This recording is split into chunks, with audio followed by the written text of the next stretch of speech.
Jane Sutton, the Executive Director of the Flexible Space Association, and this is the third in our series of webinars. Today should have been the Flexible Space Association annual conference and exhibition, but of course, sadly, that has been put on hold for another year.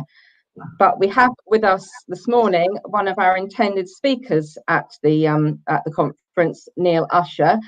And Neil has 25 years in the industry as a property, workplace and change leader. He's worked in a variety of sectors across the world, and he's now the Chief Partnerships Officer for GoSpace, the first AI application for the workplace. And his first book, The Elemental Workplace, was published in 2018. So I'm going to hand over to Neil in a second, who will take you through a presentation. And Neil's very happy to take questions at the end, so please do add these onto the chat section of your screen, and I will be gathering those up and asking them from Neil at the end. So I will now hand over to Neil to take us through things. Good morning, everyone. Delighted to be here, and what I'm hopefully going to give you this morning are not necessarily the answers, but some provocations, some potential discussion points to take forward from here. You don't need me to tell you that we're living in unprecedented times, and that the amount of debate that's arisen around the future of the office is rife at the moment, and content everywhere. I've contributed a little to that discussion, but what we are seeing is quite a sort of polarizing attitude at the moment. We're seeing very much those in favour of continuing the working from home, those in favour of sort of a hasty return to the office whenever possible. But all we really know at the moment is that we're actually sort of outside the office, and we're having to potentially contemplate what the workplace and what the office means to us going forward. So I've got a number of slides this morning, which leads through to sort of some suggestions in relation to flexible space and how we might apply some of the thinking that's been developing in that regard. So I guess what I'm offering really is a little bit of a mix of my sort of occupier experience, my experience with GoSpace and providing software to the industry, and also as a many times user of flexible workspace. I was involved with some of the very earliest experiments in flexible workspace in London, right back to the days before that, where we used to call them a jelly, with sort of freelancers and individuals coming to work together. So I've got a sort of reasonably deep history, if you like, in relation to flexible workspace as well. So hopefully bringing all of those threads together. But what we're actually seeing is a huge amount of predictions of the future. We're seeing a lot of people telling us what we think the workplace is going to be. Not a lot of people really creating it and shaping it at the moment, and I think we really need to move this debate away from what we think may happen to what we would actually like to happen. We all have a part to play in all of this. We all have a responsibility individually and collectively to make sure that the future we create is one that we really do want to see, and we want to ensure is sustainable. Because these sorts of incidences are very rare indeed in terms of the opportunity that's presented to us, and we absolutely mustn't waste that opportunity.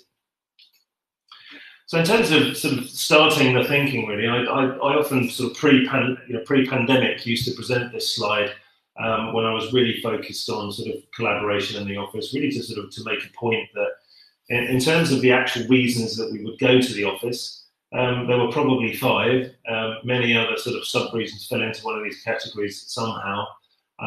Obviously, in terms of practicality, most of us have been forced to work from home regardless, sometimes homeschooling as well, denied the amenities and the support of the local urban environment as well, so very, very much home focused. But for a number of people, that is still incredibly difficult, either in terms of sort of, the physical characteristics of where they live, or the nature of their work, or even their sort of need for social interaction. But essentially, there is a practical consideration in terms of going to the office. Sometimes we're told to do so, whether that's a Marissa Meyer memorandum saying you can no longer work at home, you will have to come back, or whether that's something whereby the actual role relates to sort of an interface with a client or a customer, which necessitates the need to be in the office. I think the use of particular technologies is declining somewhat now that most development occurs in the cloud rather than on large mainframe systems, but there might still be a technology that is not portable and is not accessible remotely that needs you there. And then there's the buzz, really, that just the fact that we like to have people around us. We're not necessarily interacting with them or working with them on a regular basis.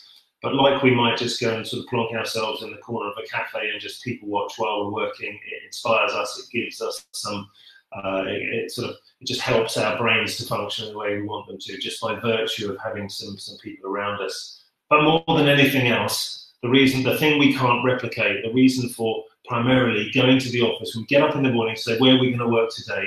If we had that free choice, we would want to go to the office because that's the only place we can genuinely collaborate with our colleagues. So there is still that driver, and most of the debate that we see now, however polarized it is, really is at the end of the day focused not necessarily on the logistics, not on the technologies, but more on how do we effectively collaborate.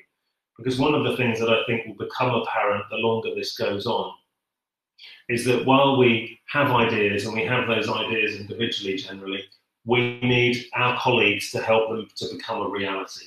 If we think about all the great ideas we've ever had in our careers and from our educational life through to our commercial life, we've always had fantastic ideas. We've often seen them come into being.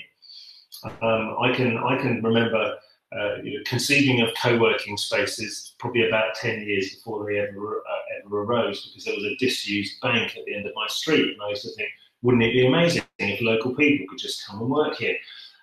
But I didn't have the right people around me to ever make that into a reality. So if we think about all of that, we really need people around us. So what will suffer the longer this goes on is not necessarily the ability to handle and manage process work, but it's the ability to turn great ideas into a reality because we're working with other people. So we still very much have this collaborative need. That is really, I think, still the key driver for us going into the office.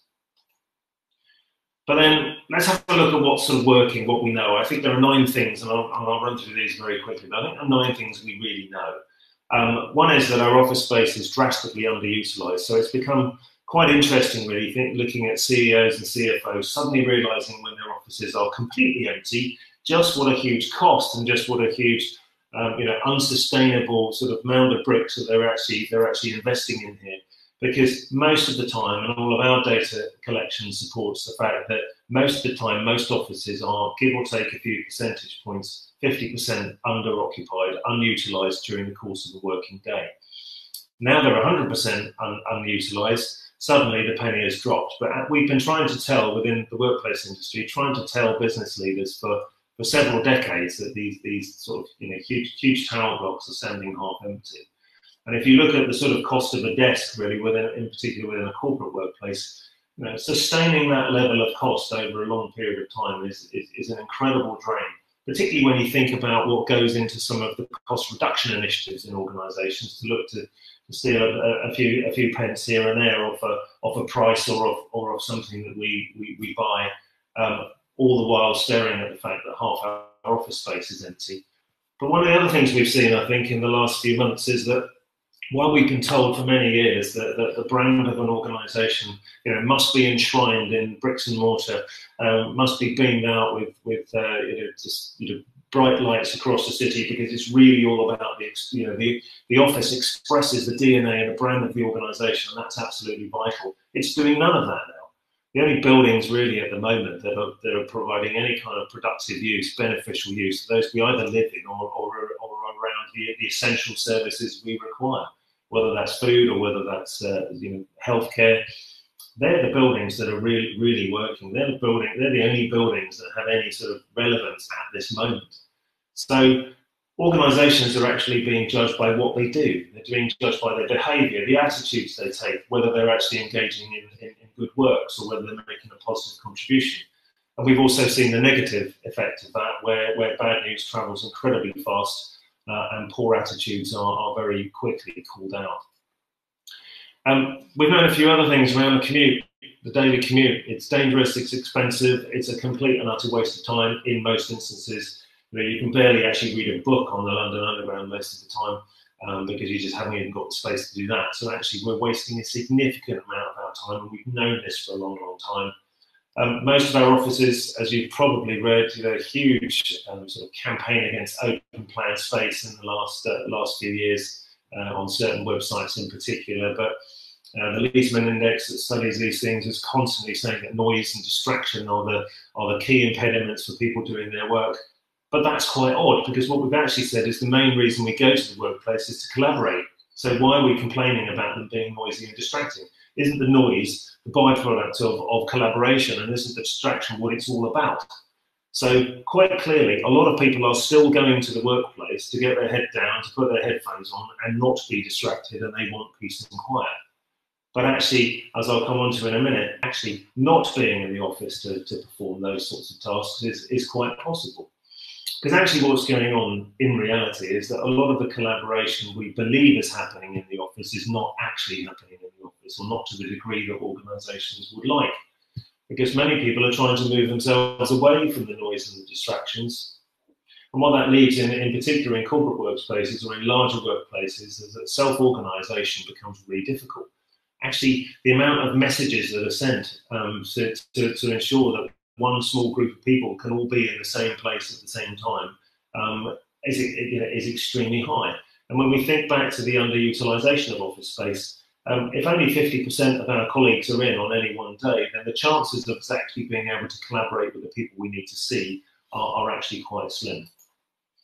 But we've known and we've seen, and it's been proven, whether we've decided or not, that local working does actually work in the main for many tasks. It's by no means universal, but we've actually shown that some of the prejudice that was held against working remotely is actually unfounded.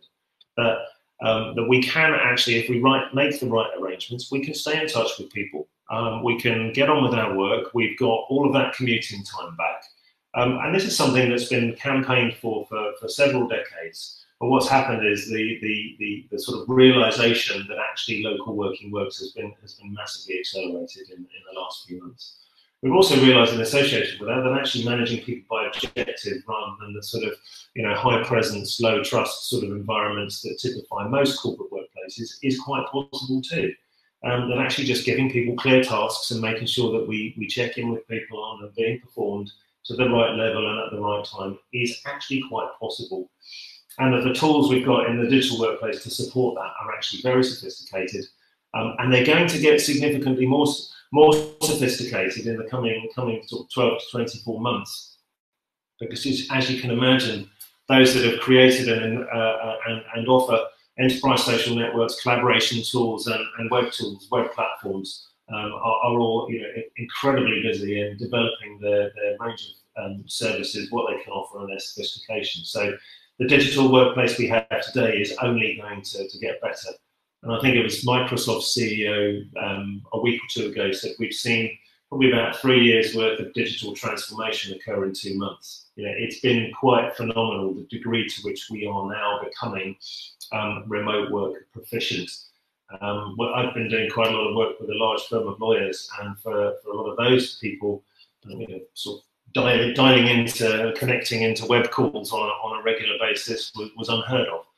And so the degree of self-sufficiency that we're all now developing is also significantly enhanced. But what we're facing really is diverging needs between people and organisations. We're finding that our people want more safety, more choice, they want more space in the workplace. And that's something that's really been sort of hot in the debate, is how much physical space might we have around us. We could probably add to this list as well that people are still very much interested in having an environmentally sustainable office environment, workplace environment too. But contrast that with what organisations are looking for, particularly with the sort of the predictions of a serious recession that's going to hit post-pandemic. The reduction in costs, the increase in flexibility, and the increase in resilience is going to be incredibly high on the list for organisations. And at the moment, it feels like those two objectives here are diverging, and how do we actually bring those together? So we'll have a little look at how I think we can do that. But I think what we're facing really is this, we're sort of on this cusp really. Are we going to revert to the way things used to be? Are we going to just literally wait this out and then start moving everybody back into the workplace, getting everybody back on the trains and commuting, and we'll almost pretend this never happened? Or are we actually going to create a future that that actually is very different from the way it used to be. Which way are we actually going to take this? And I'm sensing a very sort of the establishment very much pulling to the left, and I think there is a group of people that are pulling very heavily to the right. And interestingly, they come from many different backgrounds. This isn't just workplace or office folk. These are people in communications, HR, finance, many different roles that are interested in a potentially visionary future. So if we look at some of the characteristics here of what the old world and the new world might be against a few criteria, these are probably things we recognise about the way we've been working up until the pandemic. Within very centralised organisations, very much management geared around presence rather than trust, it's expected that we will be in the office and actually expected that we will always be on. And I think there's an interesting, as I'll come on to in a moment, an interesting sort of product of all of this that I think is changing the way we create our work-life balance. But in all of this, the priority has always been given to the physical workplace, and the digital tools are just the add-on. They are just there to make the physical workplace work better, which means the workplace itself is purely and simply there for work of whatever nature and whatever time. But actually, the new world may be very different from that if we want to create this, which is that we will, instead of considering face-to-face communication as being the be-all and end-all of everything, we will start to think about communication as being human to human in whatever format and using whatever means that takes. Organisations, when they are remote, are having to decentralise quite dramatically.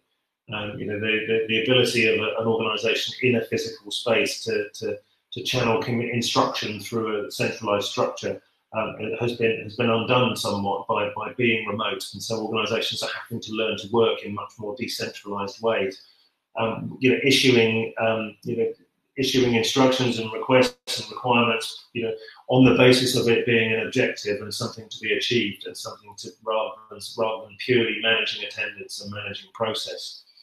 And I think, as I referenced just now, this idea that potentially we are now on when we're needed rather than always on. And I think it's been interesting in the sort of home working that everyone's been undertaking, is that it's actually becoming much clearer for us and much easier for us to be able to say the times at which we're available, to be able to clearly delineate between our home life and our working life. And this is almost counterintuitive, but we're able to say, no, I don't start until this time. I finish at this time. I have this time as a break in the middle of my day. I have lunch with my family. Whatever it is, we're actually not shy any longer of declaring when it is we're on and when we're not on. Which means that with all of these tools, by necessity, we have now a much better balance between the physical and the digital workplace. They are seen at last to be meshing, supporting one another with slightly different behaviours in each, but very much part and parcel of the overall view of what the workplace is. It's not just all about the physical workplace, which means we're now starting to think about the prime purpose, back to my first slide, actually starting to underline the fact that the physical workplace is about collaboration. When we're thinking about original purpose, why is it there? Why do we create it? Why do we pay for it? What is it there to support? It's to support collaboration. So that's how that new world starts to look if we want to create that. But is it possible that we could compromise on some of these things? Is it possible that we could actually choose a path that sits somehow somewhere between the two? And I think really that we've only got a few of these where we can actually start picking them apart and say that we could probably have a little bit of standard attendance and a little bit as needed. We might be able to balance that. We certainly can balance our priorities in relation to physical workplace and digital workplace if we're very careful with that. And we can think that while the prime purpose of the workplace will be for collaboration, we do need to still be able to support focused work and quiet work, because we're unlikely when we are in the workplace to be collaborating all of the time. So being able to steer a path between the way things used to be and the way things might be is possible in a few of these areas. But I'm going to put this up twice, and I'm going to come back to it with a tweak towards the end. But if we think about the sort of subconscious decision process we go through when we get up in the morning, let's assume there was no pandemic, that had never happened, this would have been real, which is, potentially if we're faced with a choice, if we've got things to do, we need to do them with other people, and are they face-to-face, so we'll go to the office. If we don't need to work with others, could we work at home? In which case we do that. Could we work from other more local places? And I'm sure that some of you are involved with organisations that provide more local co-working spaces and flexible spaces. Well, we might work there if we can't necessarily work at home. And only if we don't have the physical ability to do that would we then go to the office. So this sort of decision tree has been one of the things that in a lot of mature organisations has been driving the underutilisation of office space, because we've been giving people choice to work when, where and how they choose. And actually what we've seen at GoSpace is some of the most mature organisations with some fantastic workplaces are struggling to see why they are so heavily underutilised. And that is because the personal choice that we've given people, however amazing our workplace may be, particularly on a sunny day like today, we might say, you know what, I'm not going to get on a train this morning. I'm just going to work at home. So in terms of sort of what we do now, and I think there are sort of five phases of this really, in terms of, and the rest of this presentation is geared around this thinking. But this whole idea of repurposing the workplace really makes sure that we're thinking of the workplace as the space in which team-based collaboration occurs, as the primary focus of the office. We're going to have to face a reality in the post-pandemic world for the foreseeable future and potentially beyond, that we're going to have to start thinking about effectively scheduling time in the office. We know in every organisation that we don't collaborate with everyone, we only collaborate with certain groups of people. And we also know that in digital space, it is quite possible to explore and create new relationships, new networks. So on that basis, if we balance the physical and digital tools and space we have available, then it's quite possible for us to start understanding how we can schedule space in the physical workplace so that we can be with those people we work with the most, rather than necessarily being there on the off chance that we might bump into someone. So the purpose of the office being collaboration, a much more purposeful scheduling of the times that we're actually there. But that's not going to be a once and for all activity. What we're going to see in the coming months is the continuing need for adjustment. We're going to have to monitor and adjust the schedules, monitor and adjust the space that we provide for people. Virtually nobody, including many of your members, are going to get this right first time. We are going to have to morph and adjust our office space and the allocations of space within it on a step-by-step basis, because we don't just have organisational priorities to consider now, we also have external factors, political considerations, we have scientific and medical considerations as well. We're dealing with the influences on the office space at multiple levels. Anything we do has to be fully integrated with any other safe working policies, procedures, any new rules or guidance that our organisations are issuing. So our approach to the workplace has to be embedded in the whole programme that organisations are looking to develop. But then the opportunities here through a much smarter scheduling of space and the times that people spend in that space potentially offers us the opportunity to free some of that underutilised space. You know, that huge sort of unsustainable, both sort of commercial and environmental burden that unused office space presents. We now have a fantastic opportunity to start releasing it. And what that means really in terms of flexible space is that you can actually create new tenancies. If you're able to understand where your clients and where your tenants are actually underutilising their space, you can offer them solutions to that, you can contract their space, you can offer them different modules within the space and continually recycle back into the market the new tenancies to ensure that you are maximising your occupation and maximising the revenue. So just a quick worked example of what I mean by smart scheduling. If we took the sort of the pre-COVID world, we would have said in a large organisation, okay, 1,000 people, give or take 10 square metres ahead, so we need a 10,000 square metre building. And as you're probably aware, because it's part of your whole pitch and sort of marketing approach, this office would probably be half empty on a day-to-day basis.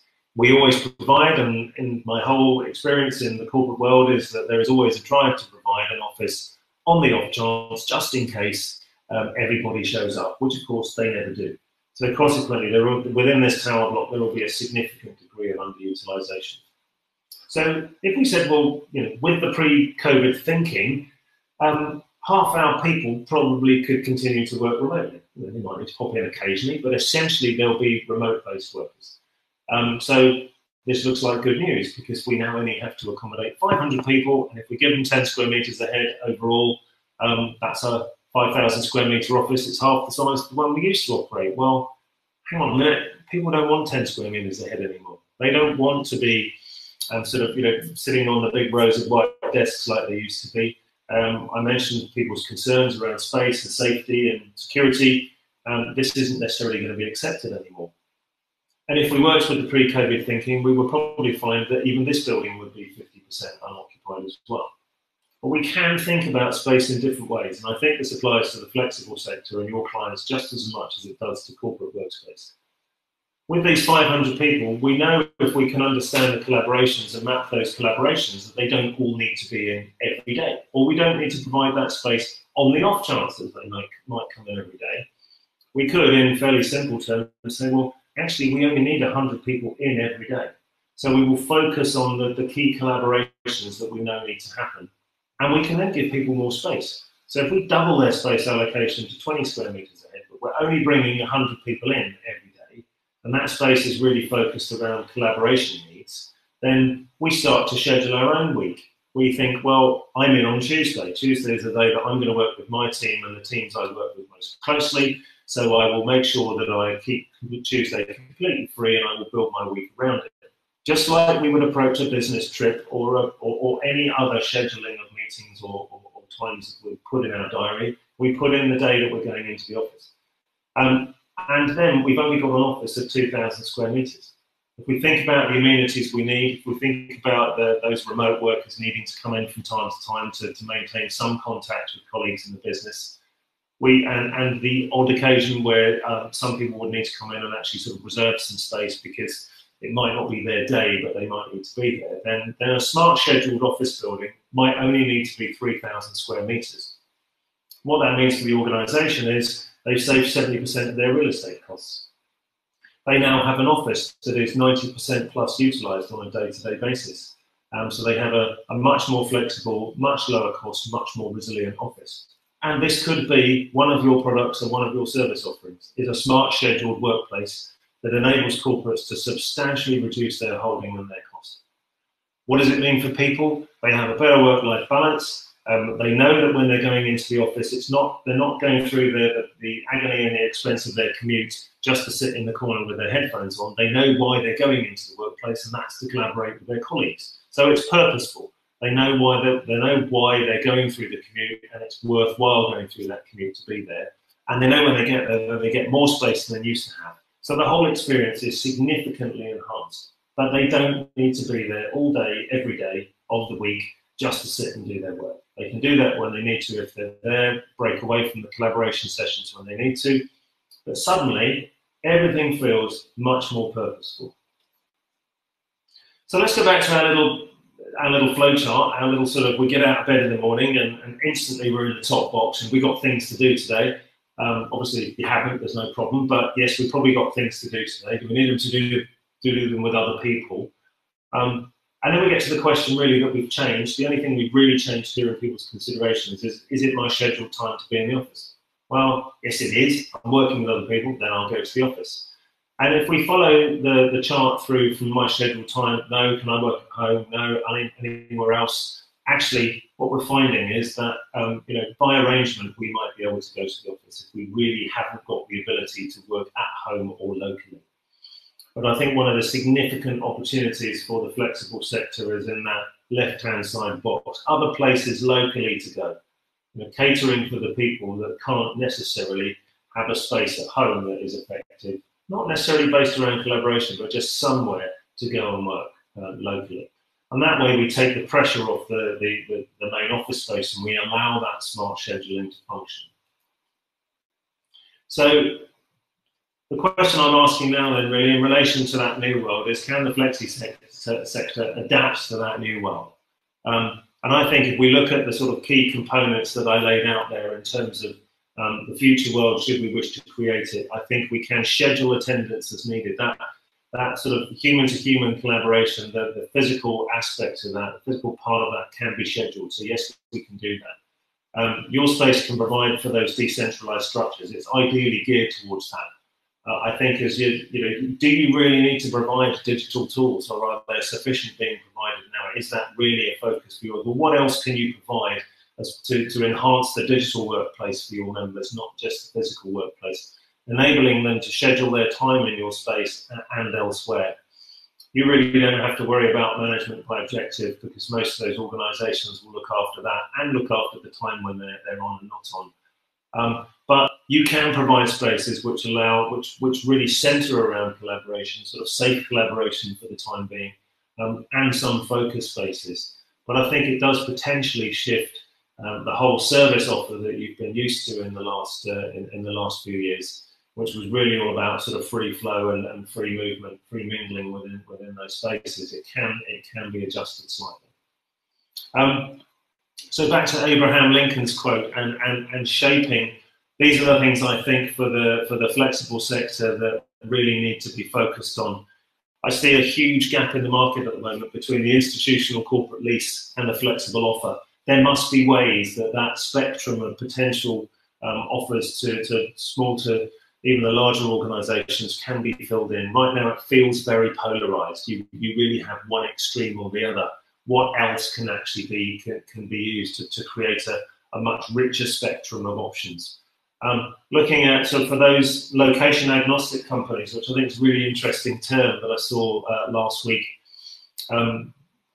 People only work remotely if there is something to work remotely from.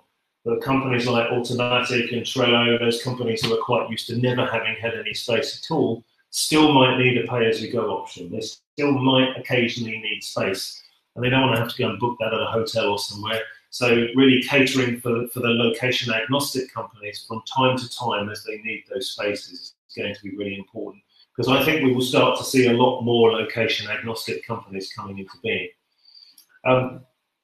So potentially then as well, if a lot of people, particularly younger people, who are either living in their parents' house or living in sort of shared houses, if I think back to the shared houses I lived in when I was in my sort of late teens, early 20s, just out of university, could I have worked at home in those houses? It would have been utter chaos. No, I couldn't. So I would need somewhere just to work, just to go to work. What I heard yesterday from a colleague in Hong Kong was that actually there is a real drive in the Far East for spaces just for people to get their heads down and get some concentrated work done, because they all live in very small apartments, usually with 3 or 4 generations in the household, and working at home. It's not just about going to the office to collaborate for them. It's actually about having somewhere peaceful, quiet, and functional to actually just do some work.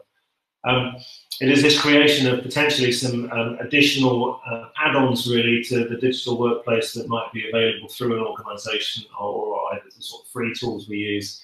What else can you create and innovate that sits alongside those to enhance the digital workplace experience as well? And then using intelligent AI, GoSpace is a tool that deploys this, but using intelligent AI to remove the waste. Your spaces will be and have been as underutilized as corporate workspace. So how do you make sure that your tenancies and those who are taking space from yourselves are maximizing their usage of that space? They're using it as purposefully and intelligently as possible, but you are constantly working with those tenants to ensure that they've got the right space, that they're only paying for the space they need, and you're actually putting the space then that's freed up back into the market and making sure that your flexible spaces are as lively, buzzing, and as safely and heavily utilised as you can possibly make them.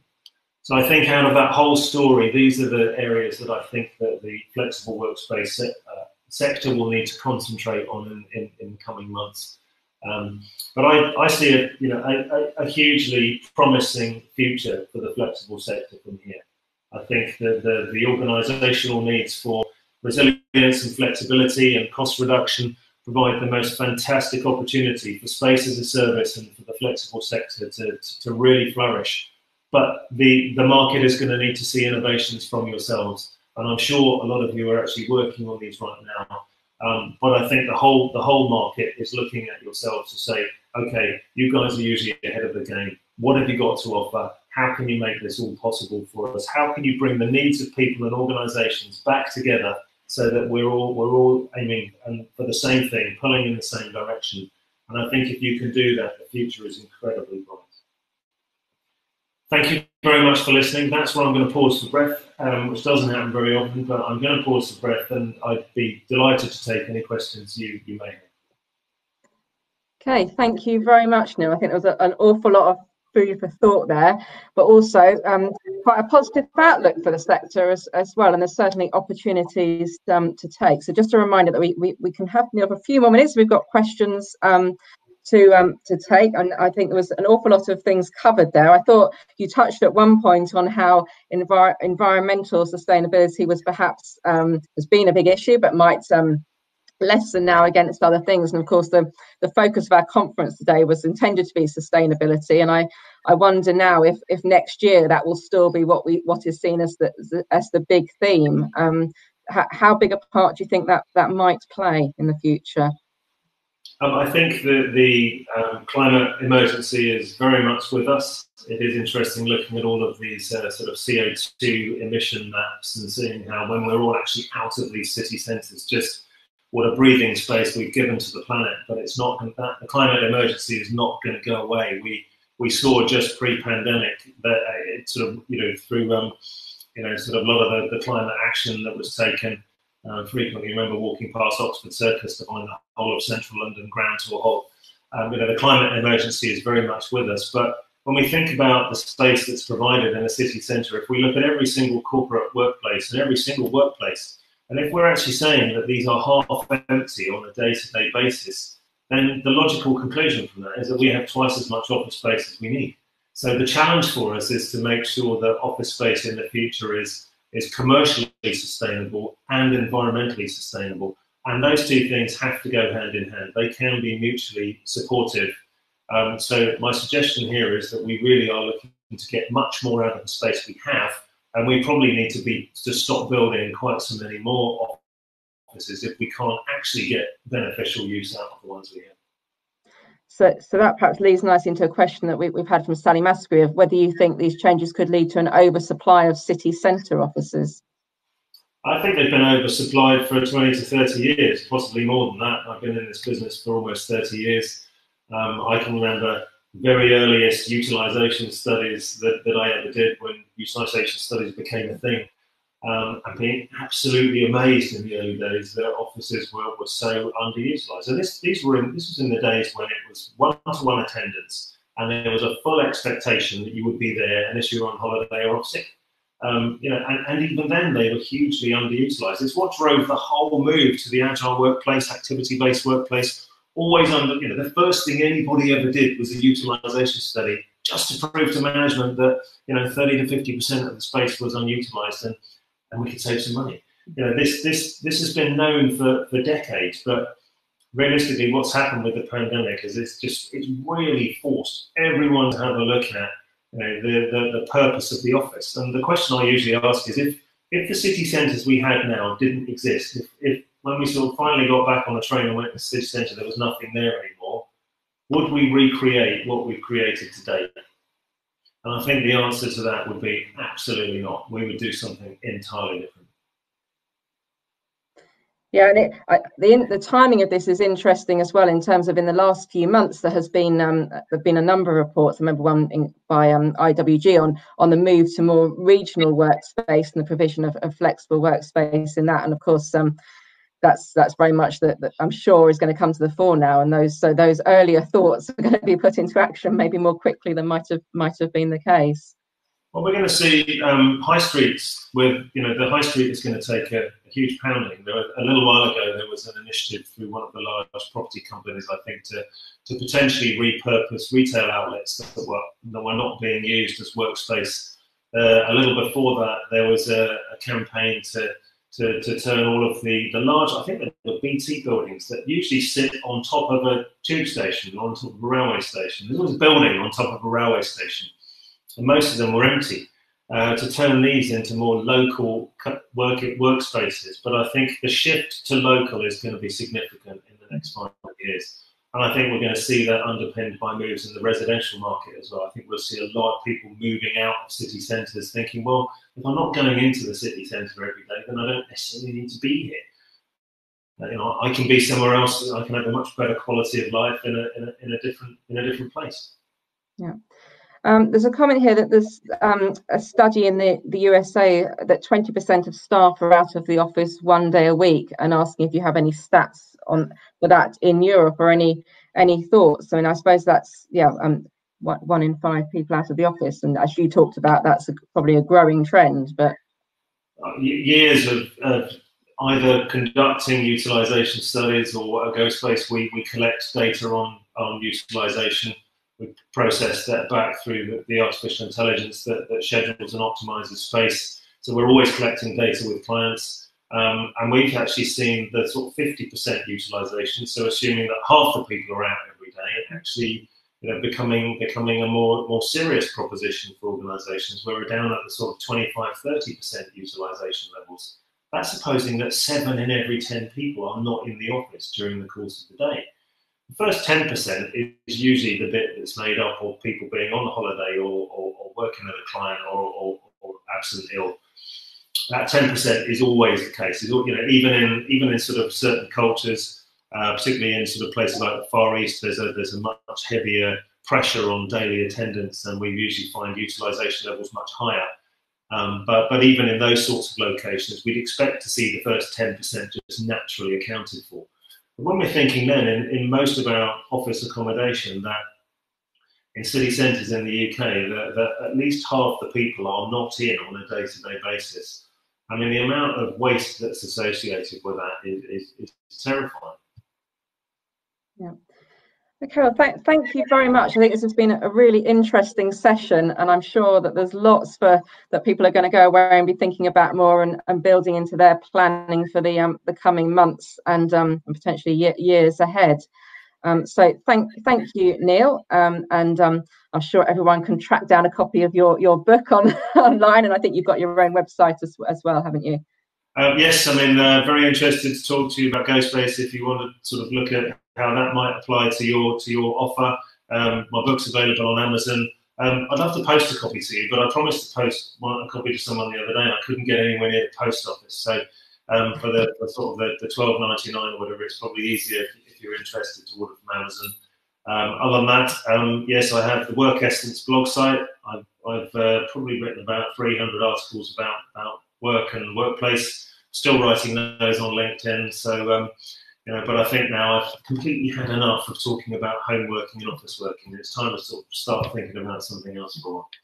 Okay, well, thank you very much. And we have our second webinar of the day this afternoon. As I said, marking what should have been the day of our conference, when we'll be hearing from John Williams and Will Kinnear at 2 o'clock. And I know that many of the people registered this morning also registered this afternoon, but there is still time to do that if you go to our website and to the events page.